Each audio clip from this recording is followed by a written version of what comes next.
When people don't have hope, or they don't feel that people are listening to them, or they don't have respect, that's when they start to turn inward. And I think things like democratizing financial services, where you can make this managing and moving money really a right for everybody, and it's not just something for the elites, that actually can improve somebody's lives, that can give them more money, give them a little bit more peace of mind, is something incredibly important.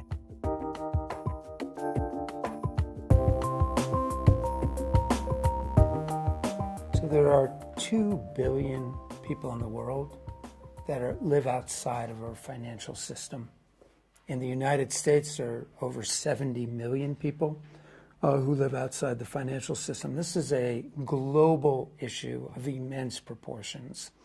And the things that we take for granted, paying a bill, cashing a check, sending money to loved ones, getting credit, all of those things, if you're outside the financial system, are incredibly time consuming. You actually have to travel to the location, wait in line to cash your check, and they're very expensive. So the typical underserved population spends 10% of their disposable income on unnecessary fees and interest rates. 10%, that's the same amount that they spend on food.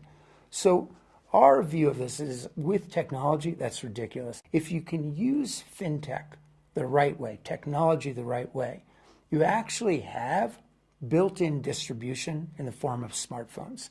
You have software platforms that connect to them, and therefore the costs to do basic transactions can be lowered by much as 80 to 90%. And if you can do that, what you can do is you can make transactions fast, simple, easy to understand, and less expensive, much less expensive. And if you can make them less expensive and create ways to incent savings, what you can then do is give back money to consumers. And these are populations that desperately need more flexibility in their lives. When we think about democratizing financial services, we also want to democratize giving. People want to give. I mean, this is a world where maybe some people have some degree of cynicism about what's going on. We actually choose to be pretty optimistic, and we want people to be part of their communities, to be able to donate.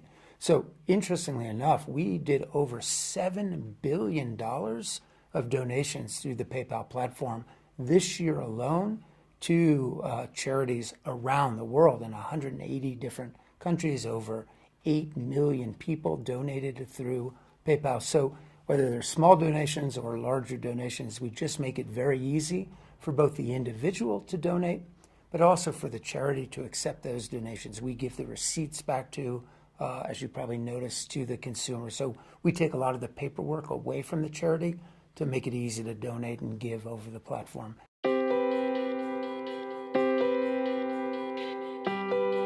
I think the best mission-led companies, and I'm not the first CEO to say this, but if you have a real mission where it can make a real difference and people believe it, you attract great talent. And they're doing something not because they, mentally understand it's important, but they feel it in their heart. And when that happens, when you can combine those two things, then you have people who will kill themselves to serve the customers the right way. And we are a values-driven company, and we take that very seriously. These are not things that hang on our wall. I'll give you an example. When North Carolina passed the HB2 bill, which afforded government gave them the right to discriminate against sexual identity or sexual orientation. We had just announced we were going to put a 400-person center in Charlotte. And it was a pretty easy decision for us to pull out. Now, it was lonely. There were a lot of people who might have disagreed with that decision, but we felt if you're really going to talk about values of being inclusive, to me, like a fundamental thing is you just don't discriminate against anyone in our population for any reason. And so I felt very strongly that if we didn't act on that our employees and even our customers would see an inconsistency between the mission and our values. And for us, that's just something that we did, and I would do that 100 times out of 100.